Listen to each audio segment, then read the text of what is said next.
Morning everyone, it's day 2 of the Stalking Show 2024. We had a phenomenal day yesterday. This morning I'm joined by SJ from the Country Food Trust, and we're going to find out about all the amazing things that the Trust actually does. So over Good to morning.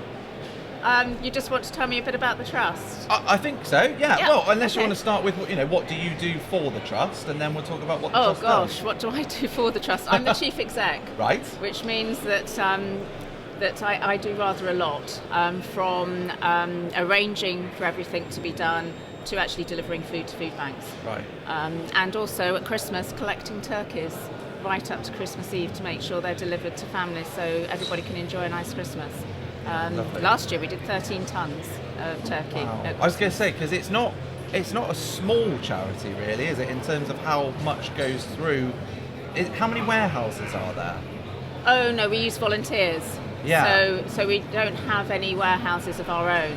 Oh right. We use volunteer. We're a charity, and it's so true that's sense. what I mean. So I know some of it. So I know that there are places where it kind of Yes. goes through things. Yes. So they're actually volunteering that space. Yeah. Effectively. Yeah. So everything we do is with volunteers Wow. to try and keep the costs So down. should we start with what you actually do and where donations and things sort of go to and what happens? Absolutely. So who are you trying to help, basically?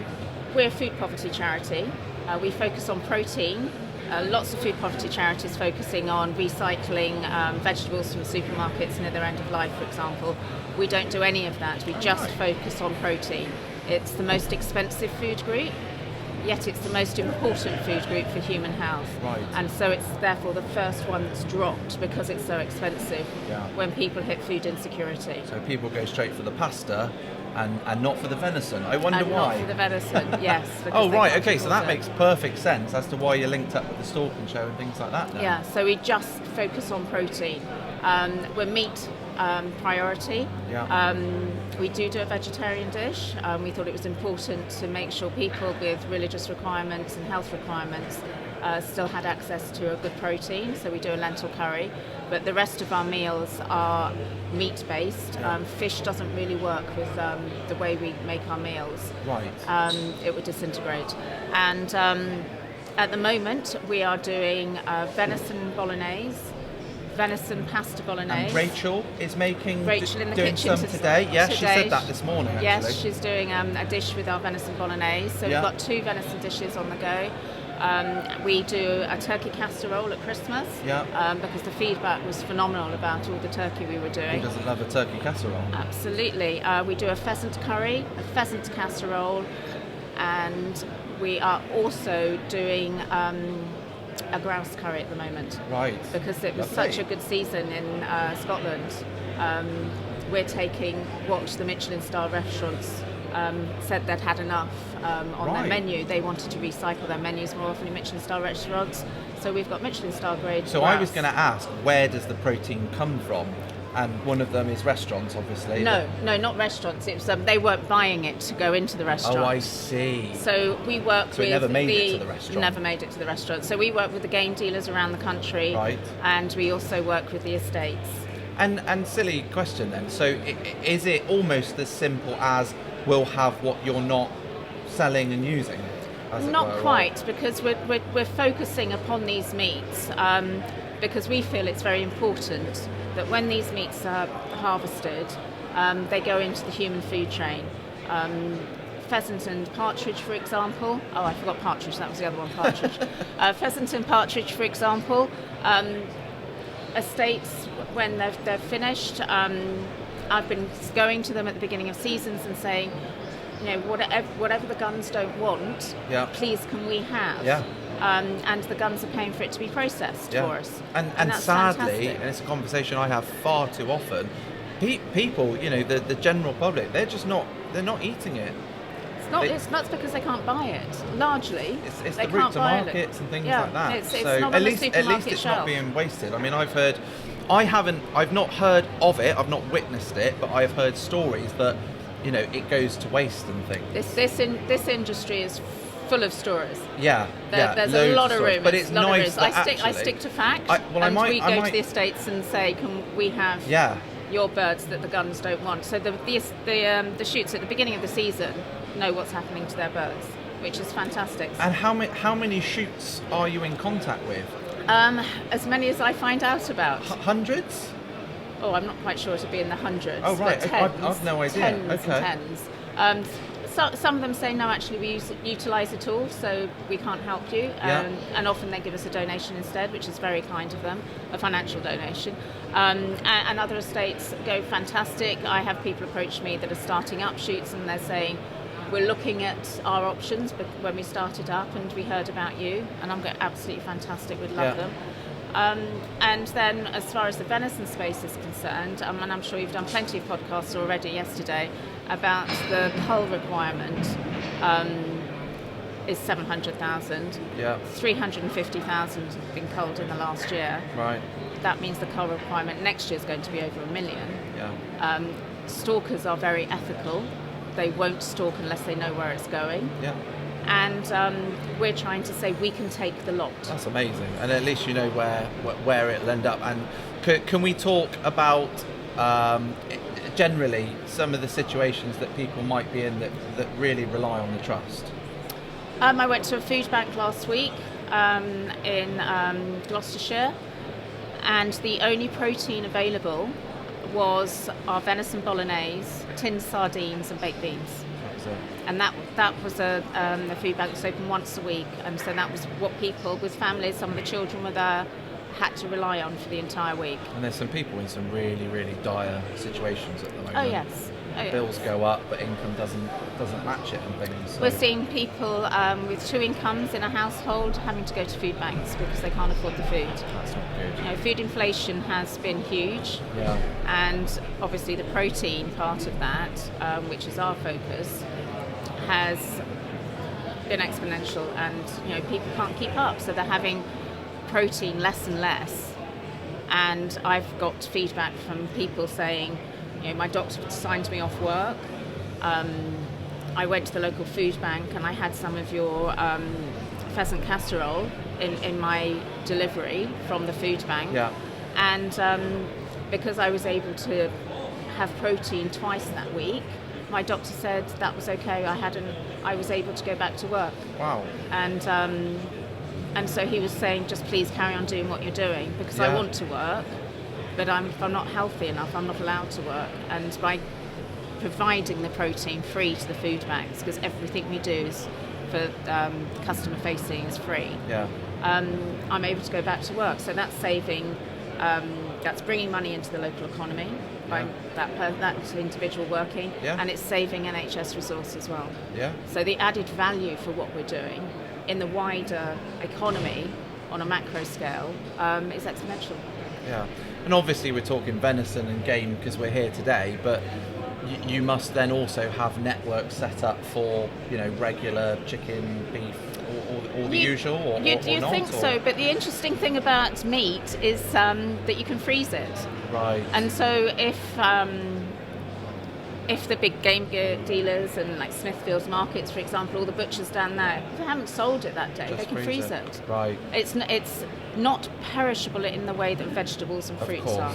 Yeah. And so that's one of the challenges, which is why we're the only people in this space that focus on protein.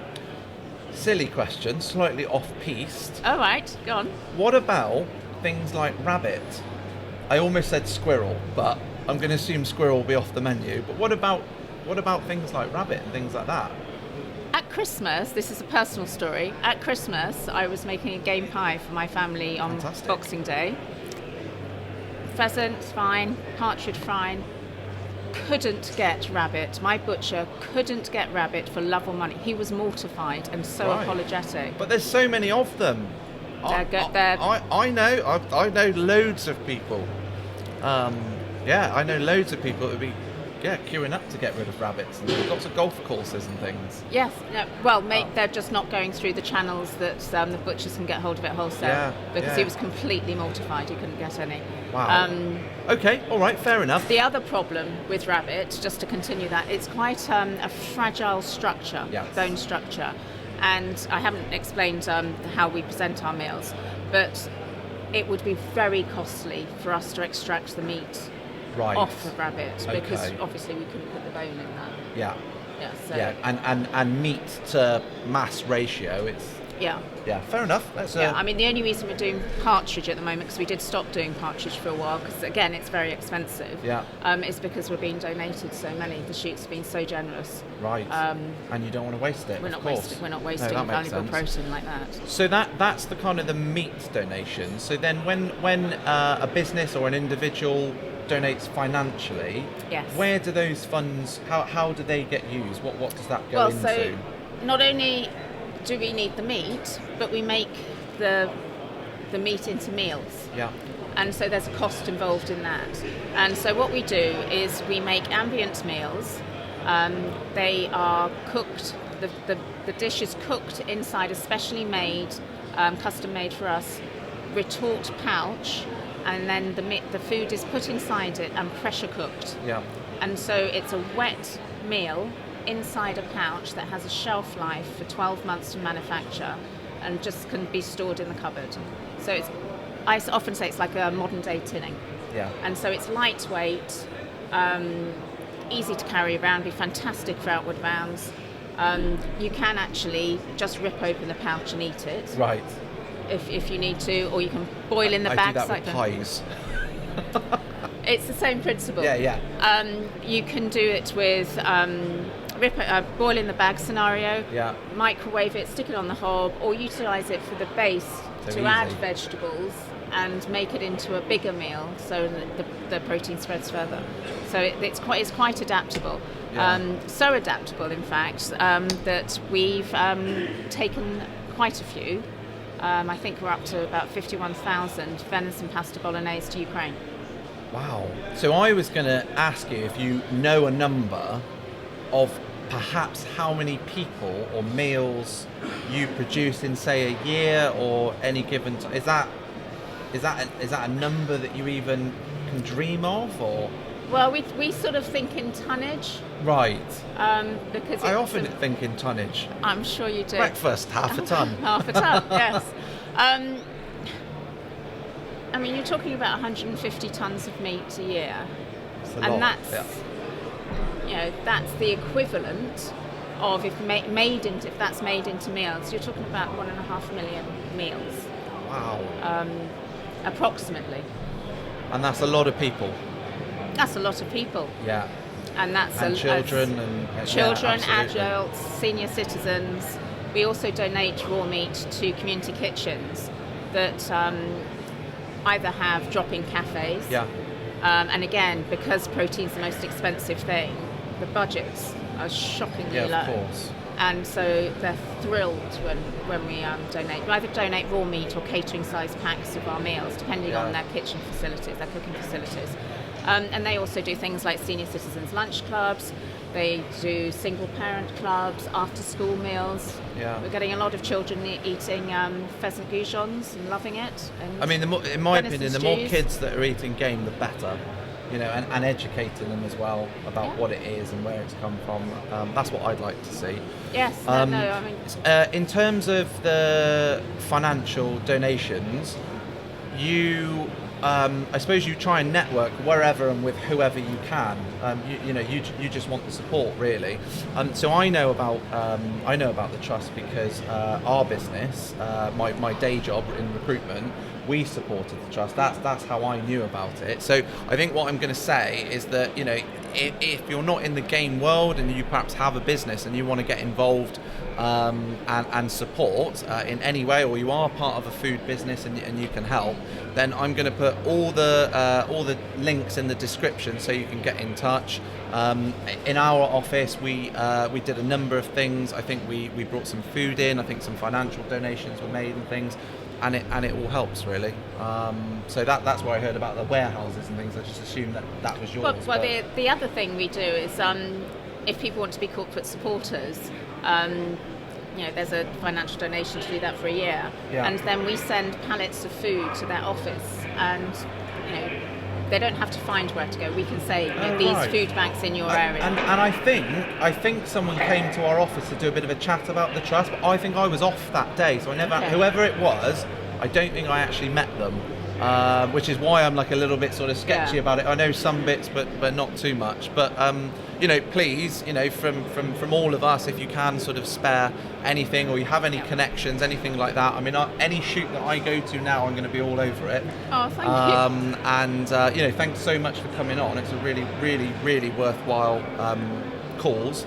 And if anyone's got any questions or any comments, drop them in the comments. Give the video a thumbs up and subscribe to the channel. And we'll see you soon for the next video.